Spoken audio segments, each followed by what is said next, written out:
मुदित महीपति मंदिर आए, सेवक सचिव मंत्र बुलाए। कही जय जीव शीस तिन नाए, भूप सुमंगल बचन सुनाए।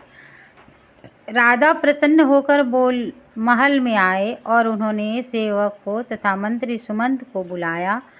उन लोगों ने जय जीव कहकर सिर झुकाए। तब राजा ने उन्हें राम जी को युवराज पद देने का प्रस्ताव बताया। जो पाँच ही मत लागे नीके, करहूँ हरषि राम ही टीका। और कहा कि यदि आप सबको यह अच्छा लगे तो आप लोग प्रसन्न होकर श्री रामचंद्र जी को राज तिलक कीजिए। मंत्री मुदित सुनत प्रिय बानी, अभिमत बिरह परहु जनु पानी। बिनति सचिव करहि कर जोरी, जियह जगतपति बरिस करोरी। यह सुनते ही मंत्री ऐसे आनंदित हुए मानो उनके मनोरथ रूपी पौधे में पानी पड़ गया हो। उन्होंने हाथ जोड़कर विनती की कि हे जगतपति, आप करोड़ों वर्ष जिए, ऐसी मेरी कामना है। ऐसा नगरवासी और मंत्री सुमंत कह रहे हैं राजा दशरथ जी को। जब मंगल भल काजु बिचारा, बेगिनाथ न लायह बारा। निपहि मोद सुनि सचिव सुभाषा, बढ़त बोंड जनु लेहि सुखासा। मंत्रीगण और नगरवासी राजा से कह रहे हैं कि हे राजन, आपने समस्त संसार का मंगल करने वाला काम सोचा है। हे नाथ, आप अब शीघ्रता कीजिए, देर ना लगाइए। मंत्रियों की सुंदर वाणी सुनकर राजा बहुत ही आनंद हुए, मानो बढ़ती हुई बैल को सुंदर डाली का सहारा मिल गया है। दोहा। कहूँ भूप मुनिराज कर, जोई जोई आयुष होई। राम राज अभिषेक हित, बैगी करहु सोई सोई। सियापति रामचंद्र शंकर जी उमा। राजा बोले कि रामचंद्र जी के राज्याभिषेक के लिए मुनिराज वशिष्ठ जी की जो आज्ञा हो, आप लोग वो तुरंत पूरा करें। हरषि मुनि से कहूँ मृदुबानी, आनहु सकल सुतीरथ पानी।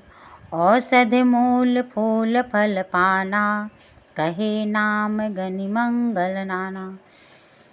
तब मुनिराज ने हर्षित होकर कोमल वाणी से कहा कि संपूर्ण श्रेष्ठ तीर्थों का जल ले आओ।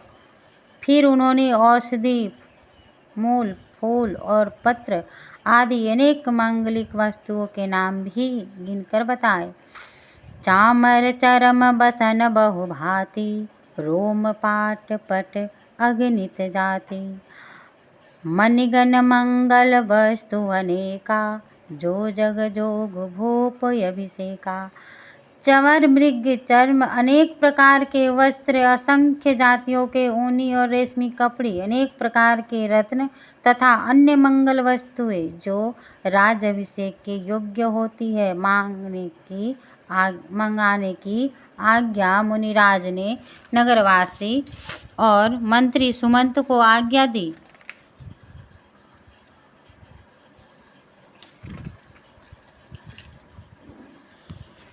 वैदि विदति कहि सकल विधाना, कहूँ रचहूँ पुर विविध बिताना।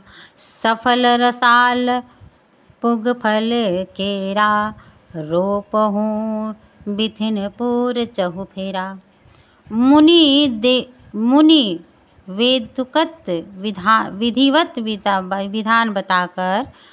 विधिवत विधान बताकर बोले, नगर में अनेक मंडप सजाओ, फलों समेत आम, सुपारी और केले के वृक्ष नगर की गलियों में चारों ओर रोप दो। रचहूँ मंजुमनि चौके चारू, कहूँ बनावन बेगी बजारू। पूजहूँ गणपति गुरुकुल देवा, सब विधि करहूँ भूमि सूर सेवा। सुंदर मणियों के मनोहर चौक पुराओ और बाजार को सजाने के लिए जनता से कह दो, श्री गणेश जी गुरु और कुल देवता की पूजा करो और ब्राह्मणों की अनेक प्रकार से सेवा करो। ऐसा गुरु जी ने नगरवासी और सुमंत को आज्ञा दी। दोहा। ध्वज पताक तोरण कलसा, सजहु तुरग रथ नाग। सिर धरि मुनि बर बचन सबो, निज निज काजहि लाग। सियापति रामचंद्र शंकर जीव मां। ध्वजा पताका तोरण कलश घोड़े रथ और हाथी सबको सजाओ। मुनि वशिष्ठ जी के वचनों को शिरोधार्य करके सब अपने अपने काम में लग गए। जो मुनीस जेहि आयुष दीन्हा, सोते ही काज प्रथम जनु कीन्हा। विप्र साधु सुर पूजत राजा, करत राम हित मंगल काजा। मुनि ने जिस जिस काम की आज्ञा दी उसने वह काम मानो पहले से ही कर रखा था। राजा ब्राह्मण साधु और देवताओं का पूजन किया जाने लगा और श्री रामचंद्र जी के लिए मंगल कार्य किए जाने लगे। सुनत राम अभिषेक सुहावा, बाज गहा गह अवध बधावा। राम सिए तन सगुन जनाए, फर कहीं मंगल अंग सुहाए।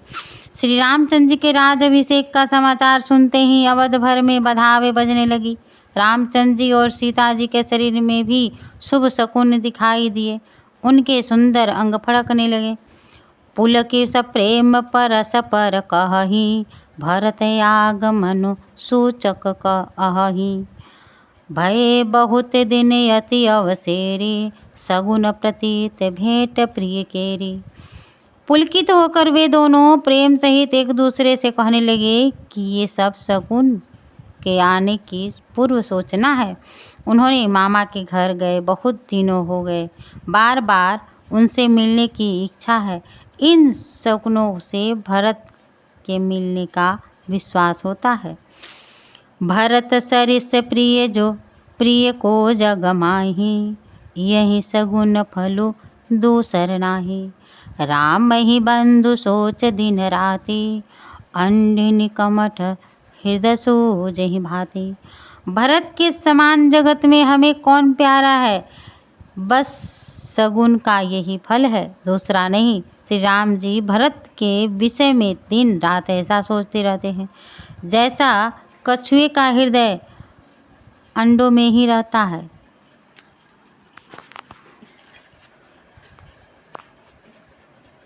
एहि अवसर मंगल परमा, सुनी रहे सहूर निवासो। शोभत लखी विधु बढ़त जनो, बारिद बीच बिलासु। सियापति रामचंद्र शंकर जीव मां।